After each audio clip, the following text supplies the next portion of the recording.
तुम्हें क्या पता है कि तुम मेरे क्या हो, मेरी जिंदगी का तू ही आसरा हो, हमें और जीने की चाहत न होती अगर तुम न होते, अगर तुम न होते।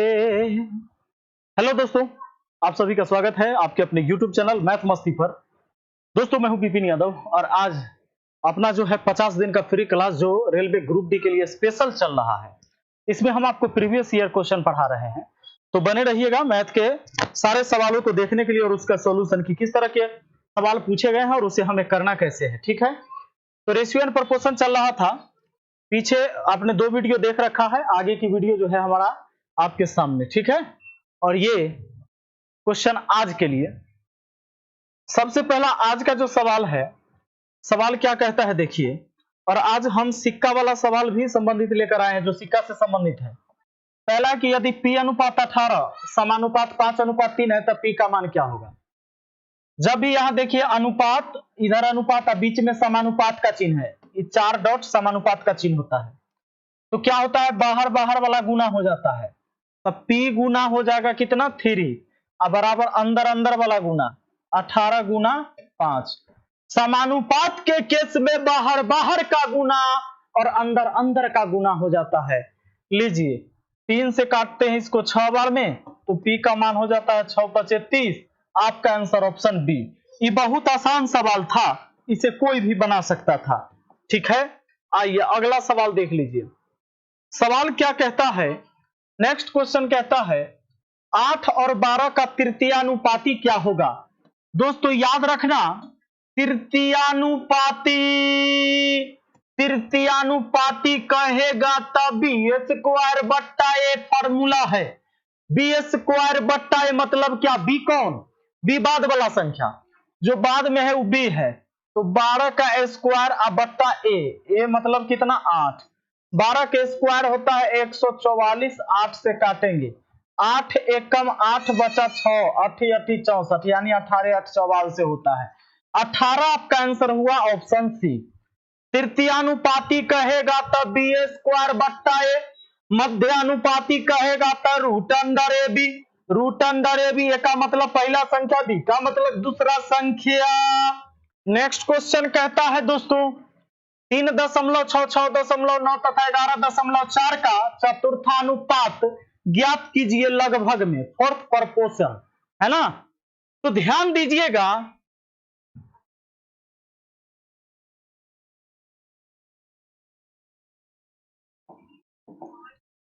सत्रह नंबर सवाल है 3.6, 6.9 तथा 11.4 का चतुर्थानुपात ज्ञात कीजिए लगभग में। चतुर्थानुपात निकालना है, 4 चतुर्थानुपात माने चौथा पद किसमें होगा, समानुपात में।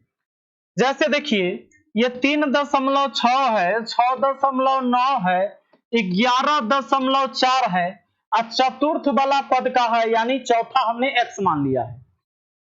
ये देखिए चतुर्थानुपात तब होता है जब 2 अनुपात आपस में बराबर होता है। अब ये 2 अनुपात, ये हो गया 1 अनुपात इधर और 1 अनुपात इधर, इसको बराबर कर दीजिएगा, ये समानुपात हो गया। कि पहला पद, दूसरा पद, तीसरा पद, ये चौथा, ये चतुर्थानुपात जो कहा है, यानी यही x का मान, लास्ट वाला पद निकालना है आपको। इसमें क्या होगा दोस्तों, बाहर बाहर का तो गुना होगा, यानी कि 3.6 गुना x होगा, और ये देखिए 6.9 गुना 11.4 भी होगा, अंदर अंदर का गुना। समानुपात के केस में होता है बाहर बाहर का गुना और अंदर अंदर के गुना। पहला वीडियो दूसरा वीडियो ना देखे हैं तो देख लीजिएगा, प्लेलिस्ट बना हुआ है। सुनिए, दशमलव से दशमलव काट दिए, अगर हम काटते हैं तो 3 से 12 बार में 12 × 36, 3 से 23 × 69 कट जाएगा। लीजिए अब अगर काटते हैं तो 6 से 6 दूना 12 और 6 एकम 6 हो गया, 6 एकम 6 शेष बच गया 5, 6 9 54। ठीक है, अब देखिए तो इधर हो गया 2 गुना x और उधर हो गया 23 गुना 1.9, गुना करिएगा तो 43.7 आ जाएगा। 9 27, 43.7, 2 से भाग लगाइए, 2 से भाग लगाइएगा तो x बराबर आ जाएगा, 2 से भाग लगाइएगा 21.85। 21.85 के आसपास में कौन है? 21, 21, 21 ये है, ऑप्शन डी 21.9 है। ठीक, चलिए नेक्स्ट क्वेश्चन पर आ जाइए। नेक्स्ट पर देखिए जरा सा दिल में दे जगह। 18 नंबर, राम और श्याम के बीच धनराशि 8:19 के अनुपात में विभाजित की जाती है। यदि श्याम को 247 रुपया प्राप्त हुआ है तो राम को कितना प्राप्त होगा? ये पढ़ाने वाला नहीं है, ये खुद दे पढ़ जाइएगा। राम और श्याम के बीच 8:19 में विभाजित किया गया है, यानी इनके हिस्सा का रेशियो 8:9 का है। सवाल कहता है कि यदि श्याम को 247 रुपया प्राप्त हुआ है, श्याम को देखिए तो अनुपात में कितना प्राप्त हुआ है? 19 रुपया। रियल में कितना प्राप्त हुआ है? 247। ये दोनों हिस्सा किसका है? श्याम का, इसीलिए आपस में हुआ बराबर। अब लीजिए 19 से इसको भाग लगाइए, 19 से 19, शेष बचता है 5, 19 23 57 13। अब कहता है कि जरा बताइए कि राम का हिस्सा क्या? अनुपात 1 का मान 13 तो 8 का मान निकाल देंगे, राम का निकल जाएगा। 1 का मान 13 तो 8 का मान 13 अठे 104, 13 अठे कितना? 104 हो गया। आइए आइए आइए अगला सवाल पर आइए। अगला सवाल देखो, कहता है 395 रुपए को एबीसी में इस प्रकार बांटा जाता है कि बी को ए से 25% अधिक तथा सी से 20% अधिक प्राप्त होता है। ए का भाग क्या होगा? कि यहां पर कहता है बी को ए से 25% अधिक, बी को ए से 25% ज्यादा। तो एक काम करो ना, 25% का मान 1/4 होता है, अधिक बोला तो जोड़ दो, 4 1 5/4, 5 इधर लिख दो, 4 उधर लिख दो, क्योंकि 5/4 को 5:4 लिखा जा सकता है। कहता है कि बी को ए से 25% अधिक तथा सी से 20% अधिक, सी से भी 20% अधिक। किसको? अरे बी को। कहा है कि बी को ए से तो 25% अधिक और सी से 20% अधिक, बी ए को। तब बी और सी का फिर अलग कंपटीशन होगा। कहता है कि 20% अधिक, तब 20% का मान होवत है 1/5।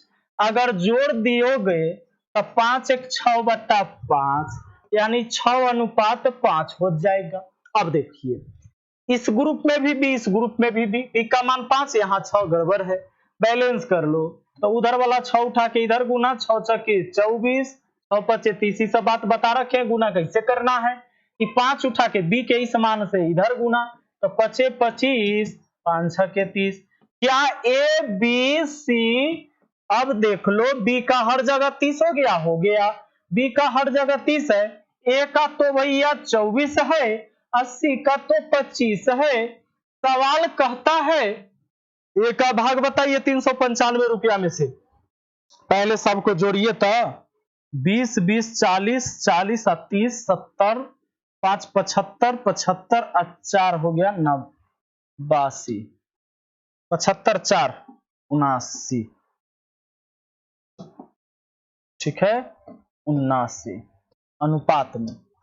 देखिए 30 20 50 20 70 और 5 इसमें का 75 75 4 कितना हो गया 79।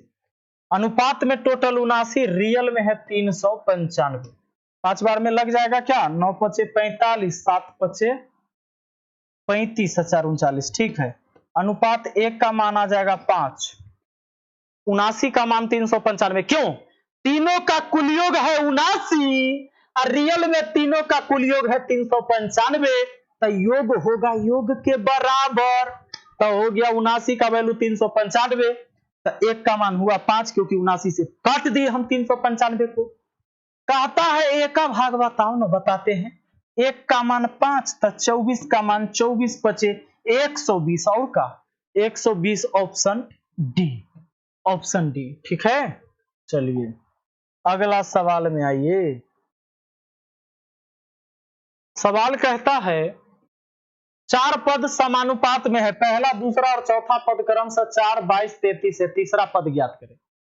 तीसरा पद कहता है कि पहला और दूसरा और चौथा है, तो तीसरा x मान ले हैं, चौथा है 33, ठीक ना। कहता है 4 पद समानुपात में है, पहला दूसरा और चौथा मालूम है, पहला दूसरा और चौथा मालूम है, तीसरा मालूम नहीं।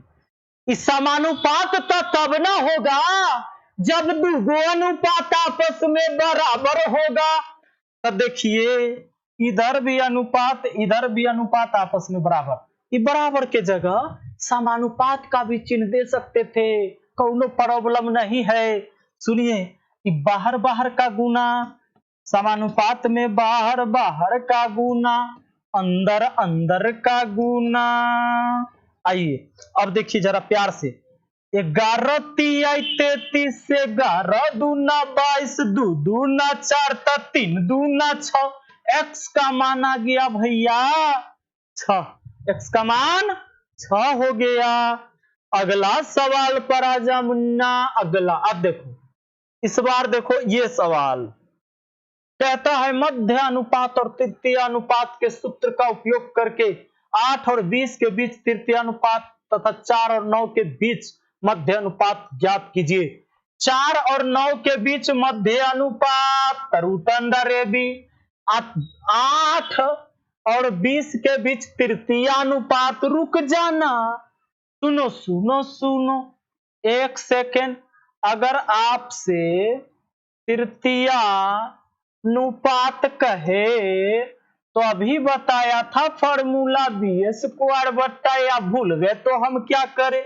देखिए मध्यानुपात, मध्यानुपाती या मध्यानुपात कहे तो रूट अंडर ए बी। अब सुनो, पहला जो संख्या है तृतीयानुपात निकालने वाला 8 और 20 का, तो तृतीयानुपात कैसे निकालोगे। तो तृतीय अनुपात अगर निकाला तो बी स्क्वायर बट्टा ए, तो 8 के स्क्वायर नहीं 20 का स्क्वायर का है कि बाद में बी है, बाद में है वो पहले है, तो बी स्क्वायर माने 20 का स्क्वायर और बट्टा ए माने 8, तो 20 के स्क्वायर है तो यानी कि 400 हुआ, 400 बट्टा 8 है तो 8 पच्चे 40 हुआ, 50 बार में कट गया। दोस्तों अब मध्यानुपाती निकालना है तो रूट अंडर ए बी, तो 4 और 9, 4 नामा 36, 36 का वर्गमूल 6। कहता है मध्यानुपात, हाँ तृतीयानुपात, इनके बीच मध्यानुपात ज्ञात कीजिए। 4 और 9 के बीच मध्यानुपात तृतीयानुपात सूत्र का उपयोग करके 8 और 20 के तृतीयानुपात तथा 4 और 9 के बीच का मध्यानुपात का अनुपात ज्ञात करें। तृतीय अनुपात और मध्यानुपात के बीच का अनुपात कितना होगा, तो 25:3 का होगा। 25:3 कहां है, ऑप्शन बी में, ठीक है। आज मौसम बड़ा बेईमान है, बड़ा पढ़ाने में मजा आ रहा है, नहीं बादल लगा है थोड़ा थोड़ा।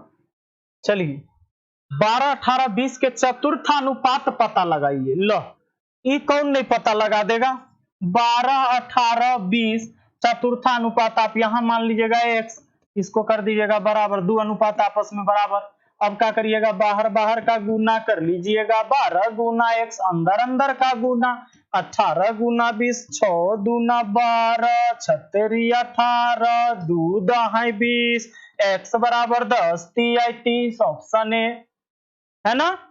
आइए तो अगला सवाल तो आइए देखिएगा क्या कहता है।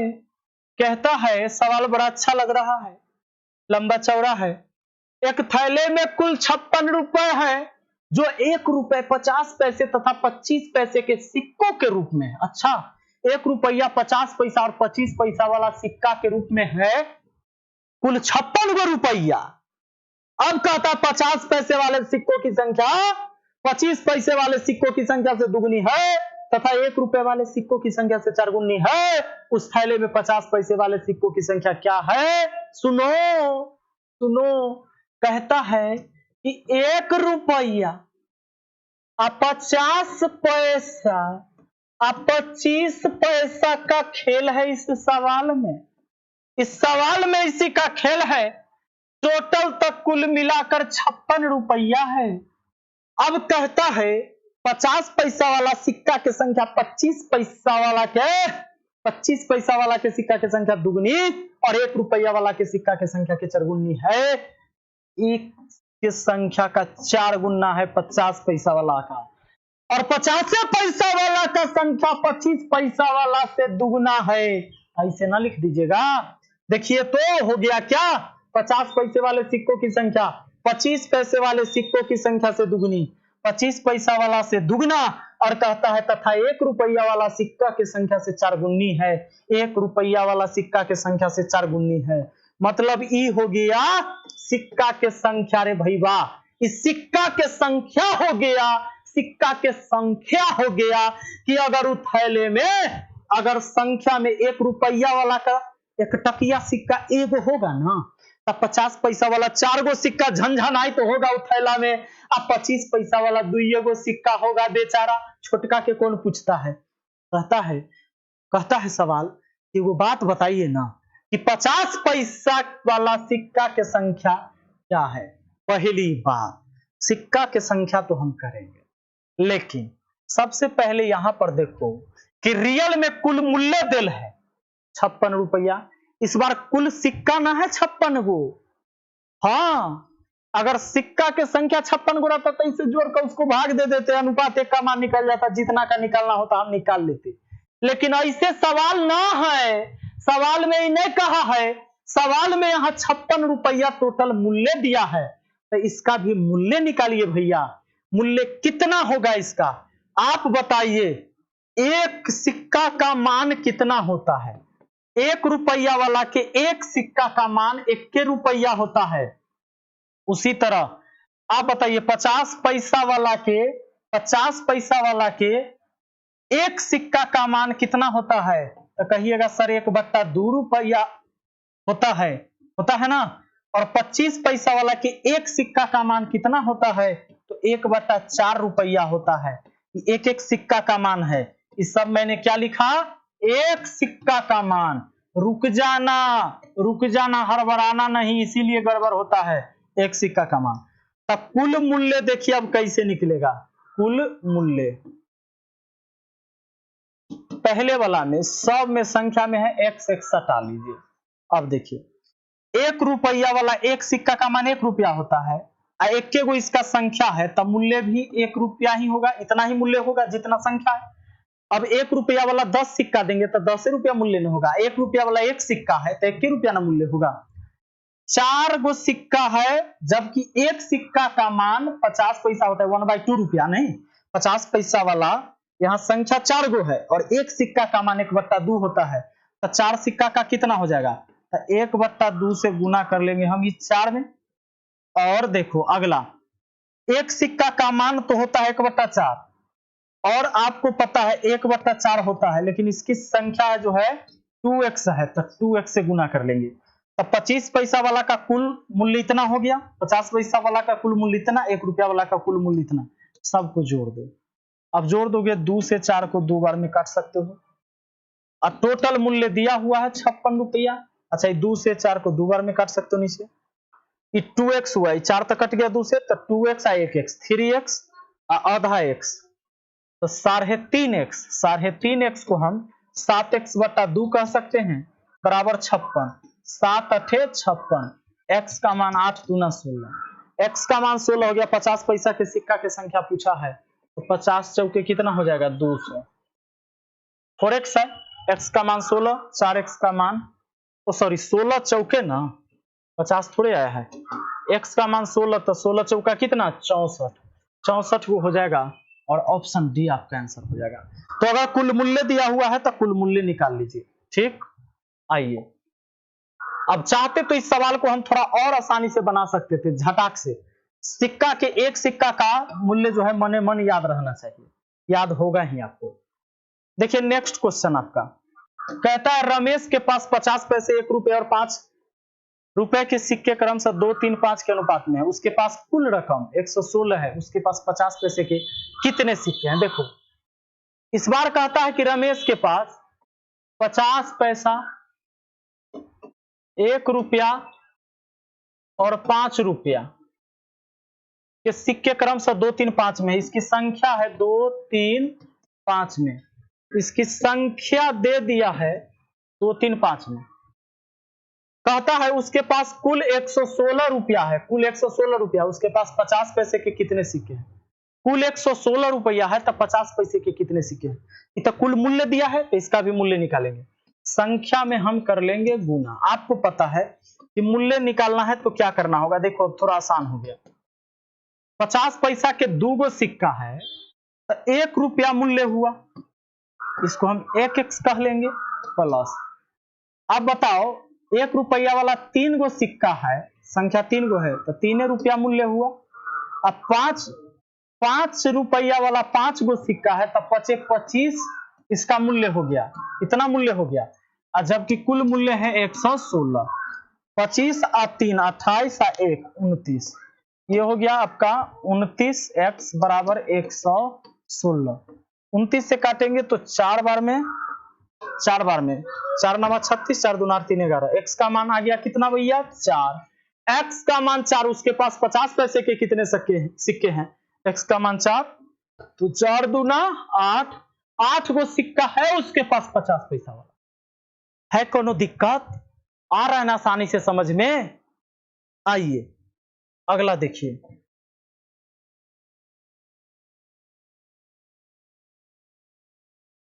कहता है एक पर्स में 455 रुपए हैं जिसमें 1 रुपए, 2 रुपए तथा 5 रुपए के सिक्के क्रमशः 2, 4, 5 के अनुपात में है। पर्स में 2 रुपए के सिक्के की संख्या कितनी है? देखिए जरा, 455 रुपया कुल मूल्य दिया है जिसमें 1 रुपए, 2 रुपए, 5 रुपए है। देखो 1 रुपए, 2 रुपए और कितना 5 रुपए है। कहता है कि 2, 4, 5 के अनुपात में इनकी संख्या सिक्का क्रमशः, यानी संख्या जो है इसका 2 अनुपात 4 अनुपात 5 के अनुपात में। पर्स में 2 रुपए के सिक्कों की संख्या कितनी है? संख्या है तो इसमें x हटा देना जरूरी है।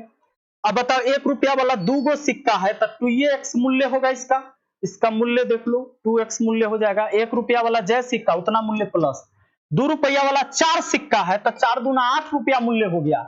अब 5 रुपया वाला 5 सिक्का है तो 25 रुपया इसका मूल्य हो गया।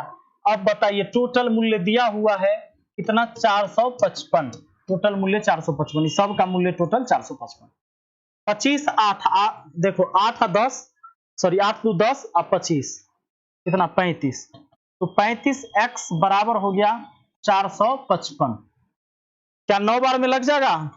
9 पचे 45 और 9 तिया 27 ना, 5 से काट देते हैं, 5 सते 35, 5 से काट देंगे 5 9 45, 5 एकम 5, 7 से काट देंगे 13 बार में 13 सते 91। x का मान कितना 13, x का मान 13 पूछता है सिक्कों की संख्या की, 2 रुपए के सिक्कों की संख्या कितनी है? x का मान 13, 13 चौका 52, 13 चौका कितना 52। कहां है? यहां है ऑप्शन बी में। है कोनो दिक्कत नहीं ना? तो चलिए आज यहीं तक रहने देते हैं, अब मिलते हैं हम नेक्स्ट चैप्टर के साथ।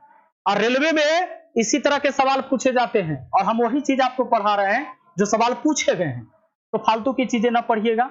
बड़ा बड़ा चीज पढ़ाने के लिए अगर आपको केवल अपना टैलेंट दिखाए और एग्जाम में ना आए तो आपके लिए फायदामंद नहीं होगा। इसलिए बने रहिएगा हमारे साथ और फिर इंतजार करिए शाम का। ठीक है, शाम में 3 बजे वीडियो अपलोड होता है और सुबह के 10 बजे। Thank you, best of luck.